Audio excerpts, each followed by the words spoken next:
Radio Psique Show. Informe especial. Hola, en esta oportunidad estoy con mi amigo Iván Janco, es médico especialista en hematología, ha hecho su maestría en fisiología en la universidad. ¿Qué universidad? ¿Tú lo puedes pronunciar mejor? La Universidad Claude Bernard de Lyon, Francia. ¿Tu doctorado? Soy tesista de segundo año en el programa en la escuela doctoral de la Universidad de Grenoble-Alpes, en Francia. Gracias por aceptar la entrevista, Iván. Me gustaría saber un poco sobre la importancia del cuidado de nuestra sangre. ¿Qué importancia tiene? De hecho que sí tiene la importancia, pero ¿tú crees que realmente el ser humano acá en el Perú tenemos el verdadero cuidado sobre nuestra sangre? Si hablamos, la sangre cumple muchas funciones. Una de las más importantes es el transporte de oxígeno. Si hablamos de cuidados de la sangre, como que no tendría mucho valor. Lo que pasa es que en la sangre se transportan una serie de elementos útiles para el funcionamiento de otros órganos. El sistema nervioso, uno de los más sensibles, el corazón, riñones, el sistema muscular, el aparato digestivo, etc. Entonces, no tanto el cuidado, sino el hecho de mantener niveles de hemoglobina, hematocrito dentro de valores normales es de vital importancia para que una persona se desarrolle al 100% y pueda cumplir con todas sus funciones. Hoy en día se habla mucho de la anemia, tenemos las poliglobulias también, que son patologías frecuentes cuando baja o cuando aumenta el volumen sanguíneo, ¿no?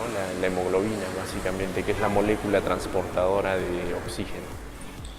Tú dime, ¿qué importancia, utilizo las palabras importancia, pero qué importancia tiene un niño cuando realmente está saludable, ¿no? Y no tenga ese problema de anemia? ¿Cómo va a ser su rendimiento? ¿Cómo va a ser su vida? En el proceso de desarrollo, para que se produzcan glóbulos rojos se necesitan varios elementos, muchos elementos. Los más importantes son el hierro, la vitamina B12 y el ácido fólico. La principal causa de anemia es la deficiencia de hierro. No porque se produzcan menos, porque es importante el hierro, ¿no? Es importante para la formación de glóbulos rojos, que cumplen con las funciones que ya mencioné, pero es importante también porque el hierro participa en el desarrollo del sistema nervioso. La etapa crítica en este periodo es de los 0 a los 3 años. Existen estudios bien documentados, estudios que demuestran que niños que han desarrollado anemia en este periodo de la vida presentan déficit neurológico, ¿no? Un cociente intelectual bajo, por ejemplo, una menor capacidad de comprensión, de lectura, que si no se trata a tiempo son irreversibles. Y sobre las madres, que normalmente a veces no se cuidan, no saben cómo está su grado de anemia y salen embarazadas. Quienes sufren más de anemia son las mujeres. ¿Por qué? Por problemas ginecológicos principalmente. Y si estas, al tener anemia, se embarazan, el desarrollo del feto se altera, porque les mencionaba que para que el feto se desarrolle completamente se necesitan una serie de elementos, y dentro de estos un elemento importante es el hierro. Tiene que ver mucho con el desarrollo del sistema nervioso central. Y no existen estudios definitivos, pero es probable que los niños de madres anémicas tengan algún problema neurológico, sobre todo intelectual. Y viendo sobre los cáncer, ¿cómo se puede evitar o a qué se produce, ¿no? Por ejemplo, la leucemia, ¿a qué se debe eso? ¿Es hereditario? ¿Cómo se puede evitar? Hablar de cáncer es muy extenso, pero simplificando todo este proceso, existen cánceres que se pueden heredar, por mutaciones en unos genes que se llaman protooncogenes, que son susceptibles también al medio ambiente. Estos protooncogenes se les llama así porque son genes que regulan un fenómeno llamado ciclo celular. Las células se van reproduciendo continuamente, pero estas células tienen que ser perfectas. Las células que se van formando tienen que ser perfectas. Normalmente se producen una cantidad de células anormales, pero el sistema inmune los reconoce y los elimina. Los lleva a un proceso denominado apoptosis. Entonces, ¿qué pasa? Cuando el sistema inmune pierde la capacidad de reconocer a estas células anormales es cuando se produce el cáncer. ¿Quién induce un cambio en estas moléculas que verifican que una célula se está funcionando, que se está formando normalmente, perfecta como debe ser? Estas moléculas son las que se alteran por un mecanismo genético o por factores ambientales. Las sustancias tóxicas tienen la capacidad de alterar todo este proceso. Entonces, ¿cómo se uno el deporte? ¿Qué te ayuda a tener una buena alimentación o el chequeo, la prevención? ¿Cómo sería? Bueno, lo que pasa ahora es, si hablamos básicamente del deporte, es que en nuestro país, en primer lugar, la prevalencia de sobrepeso y obesidad se ha incrementado grandemente. ¿Y qué es qué hace la obesidad? La obesidad genera un proceso inflamatorio sistémico, crónico. Se producen una serie de sustancias proinflamatorias que pueden alterar todo el proceso de recambio celular, y esto a la larga puede producir cáncer, ¿no? Tenemos enfermedades metabólicas que se producen como producto del sobrepeso, la diabetes, por ejemplo, la hipertensión arterial. El deporte es una actividad muy importante para el cuerpo humano porque va a agilizar el funcionamiento de todos los sistemas en sí, y eso va a mejorar el estado de salud de las personas. Como hemos estado conversando, tú estás haciendo tu doctorado en una especialidad de toda esta rama de la fisiología. ¿Cuál es tu especialidad? Dentro de mi formación académica, yo he desarrollado la parte de fisiología de ambientes extremos. Actualmente vengo trabajando en el laboratorio de hipoxia y patología del deporte de la Universidad de Grenoble, un hospital, el Hospital de Chiroles, que está en el sur de Grenoble. Y ahí se trabaja básicamente con protocolos de actividad deportiva para mejorar el estado de salud de las personas. Se evalúan deportistas también, pero deportistas de alto nivel, para ver si cuentan o no con las condiciones para poder desarrollar un deporte X, cualquiera que sea. Tú me dijiste que entre esos está espacio de altura, submarino, el deporte extremo. Me estabas hablando sobre que han evaluado, ayudan para las personas que se quieren entrar a la NASA, a salir fuera de este espacio del planeta. No directamente con la NASA, porque la Unión Europea, un grupo de países, tiene su propia estación internacional. ¿Ya? Entonces se trabaja mucho con los astronautas para ver si tienen o no la capacidad de tolerar el espacio, porque una vez que el cuerpo humano está fuera de la Tierra, la pérdida de la gravedad cambia completamente las funciones de varios sistemas, del sistema cardiovascular, el sistema respiratorio. Normalmente, por ejemplo, entre el 40 y 60% de la sangre está en los miembros inferiores ahí almacenada. Al perderse la gravedad, toda esta sangre sube y altera el funcionamiento del sistema nervioso, produce una serie de problemas. Entonces se investiga mecanismos para poder superar los problemas generados por los cambios ambientales en el espacio, por ejemplo. Trabajamos en altitud, estamos trabajando actualmente en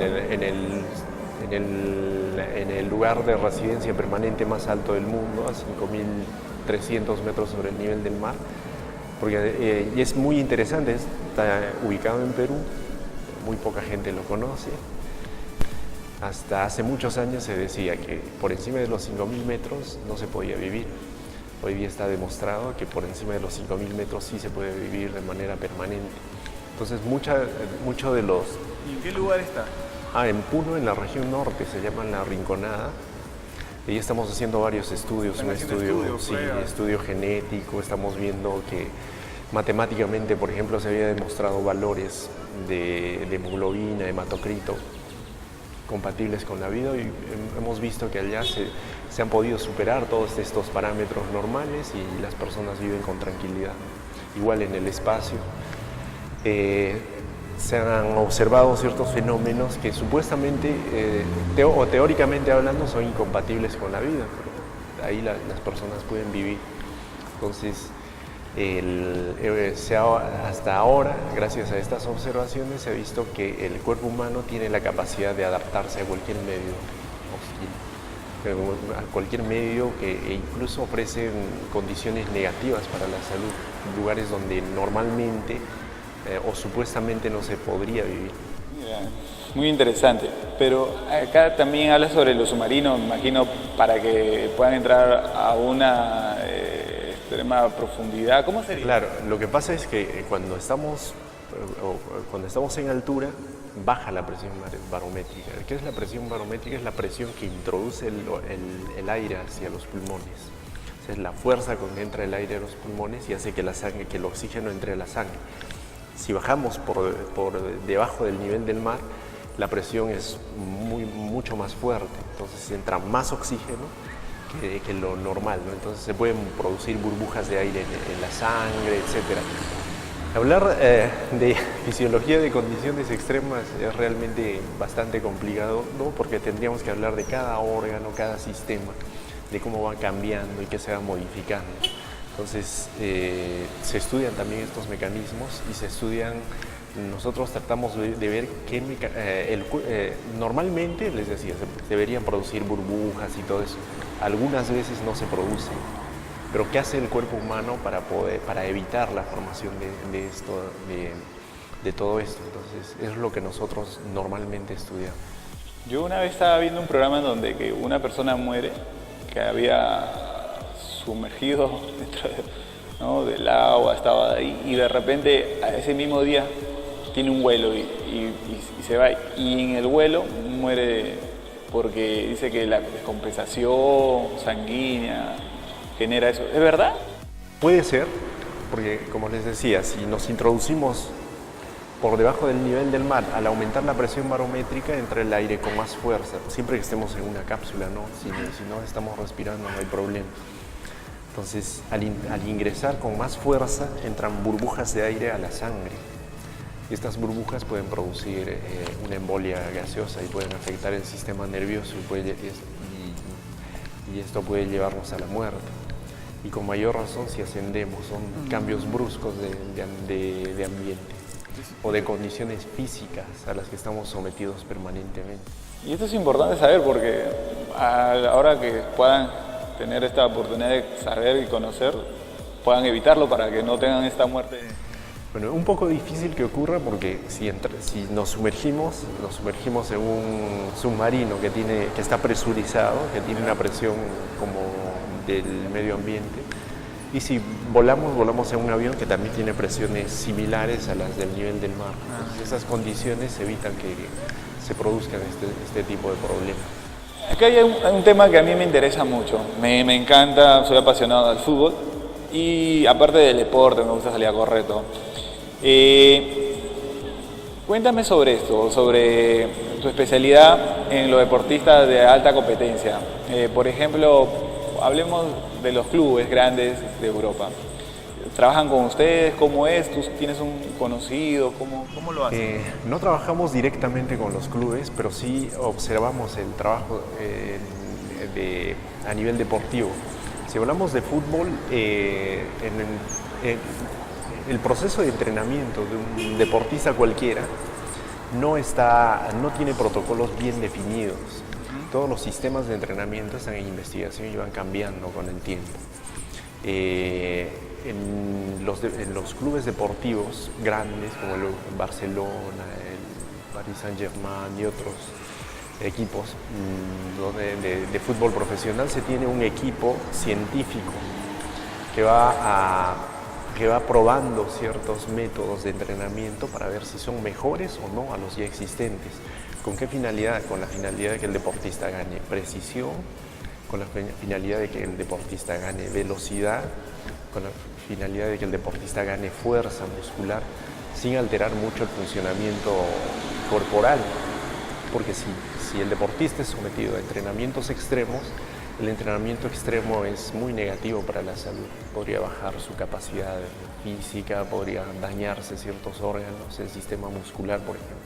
Cuando el deportista es sometido a un entrenamiento excesivo, muy extenuante, se produce mucho ácido láctico. El ácido láctico desnaturaliza las proteínas musculares y se produce daño permanente, y esto va a dañar a otros órganos como el riñón, por ejemplo.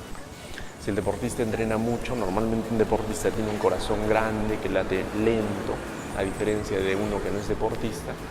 El corazón crece tanto y durante la actividad deportiva, cuando el deportista está ya en una competencia, podría producirse un infarto con mucha facilidad. Entonces, lo que se busca es, por ejemplo, si hablamos del sistema cardiovascular, tenemos protocolos en los que se somete al deportista a hipoxia intermitente, se llama. ¿Para qué? Para estimular la producción de más vasos sanguíneos a nivel cardíaco, a nivel muscular y de otros órganos. Para que cuando el deportista esté ya durante la competencia no tengamos el riesgo de que pueda ser un infarto del miocardio, por ejemplo. ¿Y eso está sucediendo? Ha ocurrido. ¿Ha ocurrido? ¿Y eso qué se debe? ¿Que no ha habido un chequeo? No, probablemente no hayan hecho, no haya sido evaluado muy bien el deportista. En el laboratorio donde yo trabajo por el programa doctoral, tenemos un cardiólogo del deporte, por ejemplo, que se encarga, es responsable de todo esto y se encarga de evaluar al deportista durante la actividad física y en reposo, para ver que el deportista no corra ningún tipo de riesgo. Entonces, les decía, normalmente crece el corazón. Si no inducimos la formación de vasos sanguíneos, en reposo no hay problema, pero si el deportista hace ejercicio por encima de su capacidad, existe una zona del corazón que va a dejar de recibir sangre y se produce un infarto. Y ahora yo veo a los deportistas de alto nivel delgados. Ya no son esos gruesos, anchos. Y acá en el medio peruano todavía sigo viendo esos gruesos, anchos. ¿A qué se debe eso? ¿Por qué ahora el deportista es delgado? Un deportista tiene que tener un biotipo específico. ¿Qué pasa? Que cuando un deportista pesa más, va a ser más lento. Cuando un deportista pesa menos, es como que carga menos peso y tiene más agilidad y puede llegar con mayor facilidad, puede desplazarse con mayor facilidad. Lo que se busca es que el deportista esté dentro de su peso ideal, pero en el límite casi inferior, para que tenga mayor agilidad, pero siempre y cuando no pierda fuerza muscular y tenga buena precisión. ¿Y se puede trabajar eso con los niños jóvenes para comenzar a tener, digamos, un deportista calificado cuando llega? Claro, cuando se habla de deporte siempre se hablan de dos condiciones, ¿no? El deporte habitual, que todos deberíamos practicar, y el deporte profesional. Cuando se está formando un deportista profesional, el entrenamiento y todos estos protocolos de entrenamiento deben aplicarse durante el periodo de desarrollo, para que el cuerpo se vaya adaptando poco a poco, para que su metabolismo sea óptimo y no produzca mucho ácido láctico, para que tenga la capacidad ya cuando está haciendo su actividad deportiva de liberar fácilmente glucógeno desde sus almacenes y no sufra de hipoglicemia, por ejemplo, un deportista. ¿Qué puedes sugerir? ¿Cómo es importante la prevención? ¿Qué nos puedes dar como tus últimas palabras acá en este programa? ¿Qué nos puedes dar a conocer? ¿Cómo sería? Deportivamente hablando, lo ideal es que una persona practique alguna actividad deportiva, sea cual sea, puede ser el atletismo, puede ser el patinaje. Existen una gran cantidad de actividades deportivas muy agradables que uno puede escoger para poder agilizar el funcionamiento corporal, para evitar el sobrepeso y enfermedades asociadas a esta, como la diabetes, hipertensión arterial. Y que el gobierno se preocupe por habilitar más espacios donde se pueda practicar algún deporte. Es lo que falta en nuestro medio. Si uno sale muy temprano a correr, corre el riesgo de que lo asalte. Es más, no hay un espacio óptimo para poder realizar todo esto como existe en Europa, por ejemplo. Existen muchos parques, existen ciclovías, existen áreas donde uno tranquilamente puede practicar una actividad deportiva y que empecemos a crear conciencia deportiva en los niños para evitar enfermedades prevenibles como la diabetes y muchas enfermedades, el cáncer, por ejemplo. La actividad deportiva sirve para mejorar la condición de salud estéticamente, uno se ve mucho mejor, y lo último, ¿no? Nos ayuda a prevenir enfermedades graves, a veces incurables, como el cáncer. Realmente espero otra oportunidad de hablar, porque este tema es amplio, grande, y te agradezco bastante por tu tiempo, muy agradecido por eso. No, más bien gracias a ti y gracias a tu equipo. Bueno, no soy experto en el área deportiva, pero sí hemos podido observar el sistema de entrenamiento en otros medios, ¿no? Y la actividad deportiva que las personas normalmente realizan. Muchas gracias y yo espero que les sirva un poquito. No, de hecho que sí. Bueno, tendremos otra oportunidad. Gracias, Iván. Gracias.